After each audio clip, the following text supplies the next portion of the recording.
फिर एक और ले लिया 20th question, fractional part of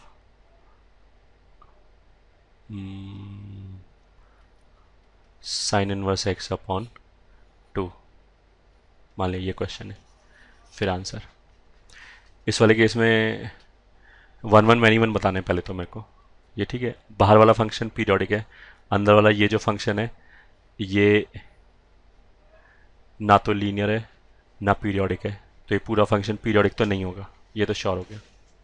ठीक है। अच्छा, अगर मेरे से रेंज के लिए सॉरी अगर मेरे से डोमेन के लिए पूछा जाए कि इस फंक्शन का डोमेन क्या है, तो डोमेन में हमने ये बोला था, इफ़ यू रिमेंबर, कि जनरली हम बाहर से अंदर की तरफ जाते हैं एज ए थंब रूल। तो इसमें बाहर कौन मिलेगा? Fractional part. फ्रैक्शनल पार्ट तो हमेशा ही डिफाइन है, तो फिर हम अंदर आ गए। अगर हमेशा डिफाइन है तो इसको छोड़ दिया, दिस इज टेकन केयर। फिर हम अंदर आ गए, अंदर कौन मिला हमें? Sine inverse x. Sine inverse x का डोमेन क्या होता है? -1 से 1। तो इस फंक्शन का डोमेन क्या हो गया? -1 से 1। अगर डोमेन -1 से 1 है तो ये फंक्शन पीरियोडिक तो हो ही नहीं सकता। सही है। ओके। अब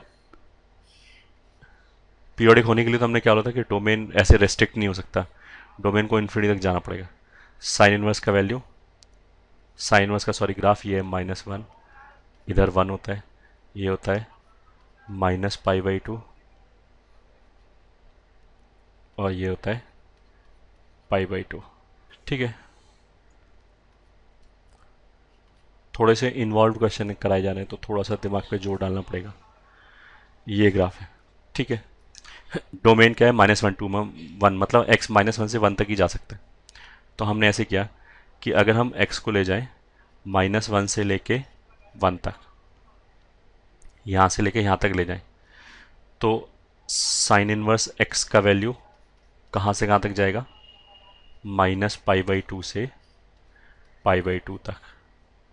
यहाँ पे -π/2 है, इसके बाद जैसे जैसे हम ग्राफ पे जा रहे हैं वैसे वैसे ग्राफ ऊपर जा रहा है, तो -π/2 से π/2 तक जाएगा एंड लगातार बढ़ते हुए जाएगा, इंक्रीज करते हुए जाएगा।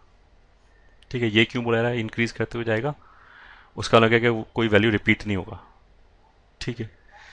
तो फिर साइन इनवर्स x अपॉन 2 का वैल्यू कहाँ से कहाँ तक जाएगा?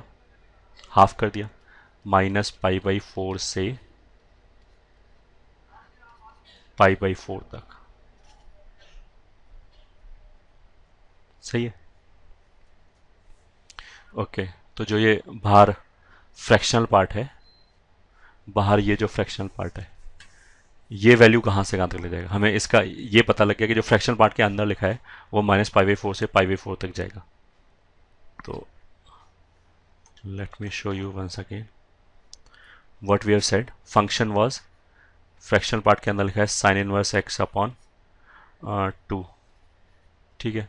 फिर हमने बोला कि साइन इनवर्स x अपॉन 2 का वैल्यू कहाँ से कहाँ तक जाएगा? -π/4 से π/4 तक जाएगा और लगातार इंक्रीज करते हुए जाएगा। ठीक है। इंक्रीज करते हुए जाएगा मतलब कोई वैल्यू रिपीट नहीं होगा। तो अब हमने क्या किया? ग्राफ बनाया।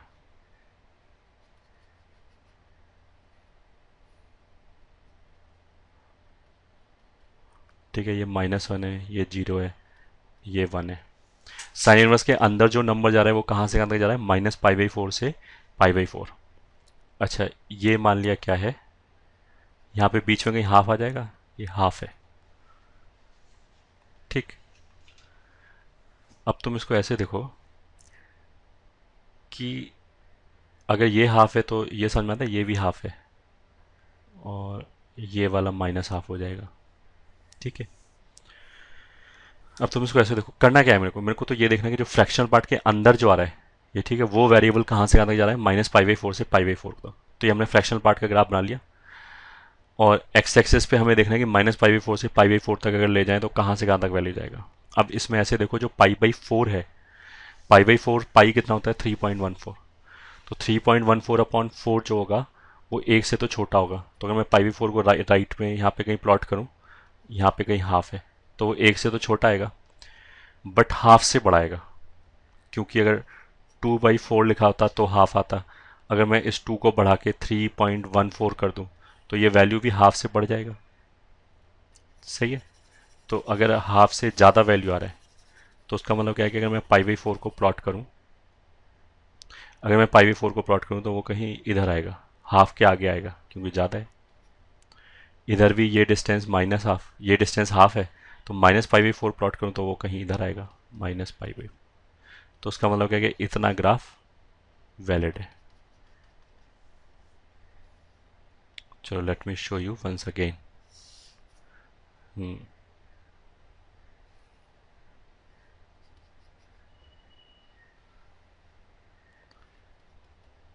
ये वन है, हाफ मान लिया यहाँ पे, ठीक है। ये माइनस हाफ है, ये माइनस वन है, ये हाफ है। फिर हमने क्या बोला कि अगर पाई बाई फोर प्लॉट करोगे तो इधर तो पाई बाई फोर आगे आएगा, ये जीरो से हाफ, ये जो डिस्टेंस है इससे ज़्यादा डिस्टेंस पे आगे आएगा, और इधर इससे ज़्यादा होगा तो इसके वाले केस में इधर कहीं आएगा माइनस पाई बाई फोर। मान लीजिए कुछ यहाँ से लेके यहाँ तक, तो इसके बीच में ग्राफ रख लिया, तो इसके बीच में अगर ग्राफ रख लिया तो ये रखा गया यहाँ तक, जो शेडेड पोर्शन है रेड वाला ये वाला रखा गया, ठीक है। और एक बार और लास्ट में अगर मैं बनाऊं तो graph will be something like this.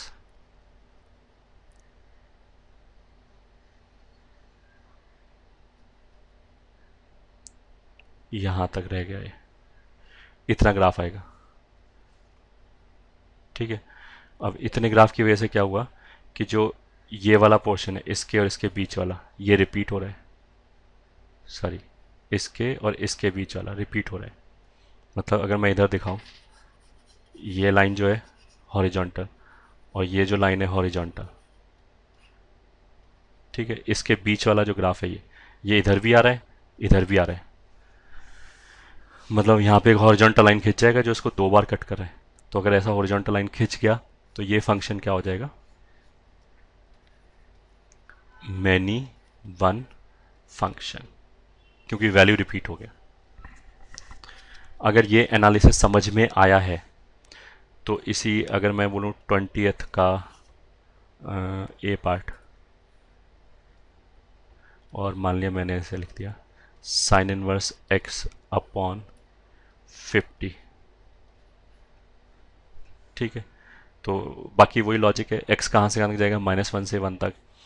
Sine inverse x का वैल्यू कहाँ से कहाँ तक जाएगा, माइनस पाई बाई टू से पाई बाई टू। फिर उसको मैंने 50 से डिवाइड किया, तो साइन इनवर्स एक्स अपॉन 50 का वैल्यू कहाँ से कहाँ तक जाएगा, माइनस पाई बाई 100 से पाई बाई 100 तक, इतना वैल्यू जाएगा। माइनस पाई बाई 100 से पाई बाई 100 में क्या होगा कि ये बहुत छोटे छोटे नंबर हैं, माइनस पाई बाई 100 भी बहुत छोटा है और पाई बाई 100 भी बहुत छोटा है। तो माइनस पाई बाई 100 भी जीरो के आसपास ही ऐसे कहीं होगा, और पाई बाई 100 भी जीरो के आसपास ऐसे कहीं होगा, सॉरी, ये माइनस पाई बाई 100 और ये पाई बाई 100। तो उसका मतलब है कि जो ग्राफ वैलिड ग्राफ होगा वो कुछ इतना ग्राफ होगा, इतना पोर्शन जो शेडेड पोर्शन है। अगर जो शेडेड पोर्शन है, मतलब जो शेडेड पोर्शन है वो कुछ ऐसे आया, यहाँ पे इतना सा आया बस, और यहाँ पे भी इतना सा ग्राफ आया बस, इसके और इसके बीच में ग्राफ है ये। इस पे अगर हॉरिजॉन्टल लाइन खींचोगे तो ये तो अब कट नहीं करेगा किसी को। अगर एक हॉरिजॉन्टल लाइन खींचोगे तो वो, सॉरी, अगर एक हॉरिजॉन्टल लाइन खींचोगे तो ग्राफ को एक से ज़्यादा जगह कट नहीं कर सकता। यहाँ तो करेगा ही नहीं, यहाँ एक बार करेगा, यहाँ पे भी एक बार करेगा, दोनों बार कट कर ही नहीं सकता। कोई बच्चा ये तो नहीं सोचा कि ऐसे खींचे दें, तो हॉरिजॉन्टल लाइन बोला है, horizontal, I hope you understand क्या मतलब होता है इसका। तो अगर हॉरिजॉन्टल लाइन खींचोगे तो वो मैक्सिमम एक बार कट करेगा, तो अगर मैक्सिमम एक बार कट करेगा तो ये फिर क्या हो गया, फन वन फंक्शन।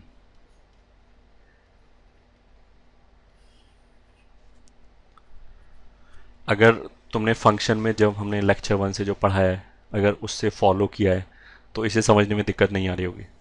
अगर बीच में कहीं कहीं प्रॉब्लम आ रही है उसका मतलब क्या है कि पुराने जो चैप्टर्स हैं वो अभी, तुम पुराने टॉपिक्स जो हैं इस चैप्टर में, सॉरी, वो तुमने अभी अच्छी तरह से नहीं पढ़ा है।